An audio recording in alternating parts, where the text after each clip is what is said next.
একবার মাছের পেটি রান্না করে খেয়ে দেখবেন, অনেক মজা। তো হ্যালো, আসসালামু আলাইকুম, সবাই কেমন আছেন? তো আজকে নতুন একটা ভিডিও নিয়ে আবারও আসলাম। তো এখন আজকে আমি দুপুরে রান্না করব মসুরের ডাল, ওই পেটি, বরবটি ভাজি, মাছ ঝোল, মাছ তেলে ভাজবো। তো এই তো দেখেন, এখন আমি মশলাগুলোকে পাটায় বেটে নিলাম। তো কারা কারা এই পিসনিতে বেটে নেন একটু জানাবেন। তো আজকে আমি প্রেসারে ডাল করব, তো তার জন্য প্রেসার কুকারে ডালগুলো দিয়ে দিলাম। তারপর মরিচ, রসুন, পেঁয়াজ, আদা রসুন পেস্ট দিয়ে দিলাম, হলুদ গুঁড়া, জিরা গুঁড়া, লবণ দিয়ে পানি দিয়ে দেব। দিয়ে আরেক চুলায় আমি ভাজিটা করে নেব। তো তার জন্য এখানে পেঁয়াজ দিয়ে দিলাম, তেল দিয়ে দিলাম। তো এখন ভালো করে আমি ভেজে নেব।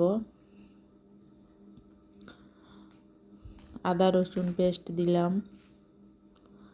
তো সবগুলো মশলা কষাই নেব, নিয়ে মাছের পেটিগুলো আগে কষাবো, তারপর ভাজিগুলো বরবটিগুলো দিয়ে দেব ভাজির জন্য। তো মাছের পেটি কার কার পছন্দ? আমার তো বেশ ভালোই লাগে, আর আমি অনেক পছন্দ করি। আমি বড় মাছ নিলে পেটিটা নিয়ে আসি। তো এখানে এই তো মাছের পেটি, তেল সবগুলো দিয়ে দিলাম, দিয়ে এখন সুন্দর করে কষাই নেব।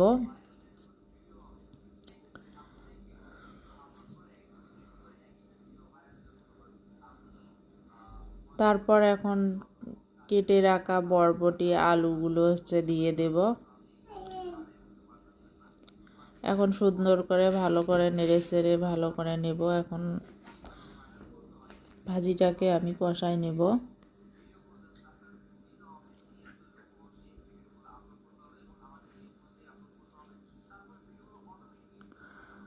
এখন আমি পানি দিয়ে দেব।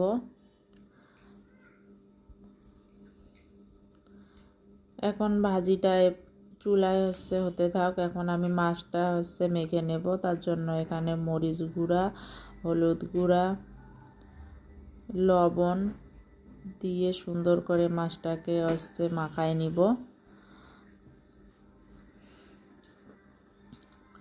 তো এরকম মাছ ভাজি কে কে খেতে পছন্দ করেন?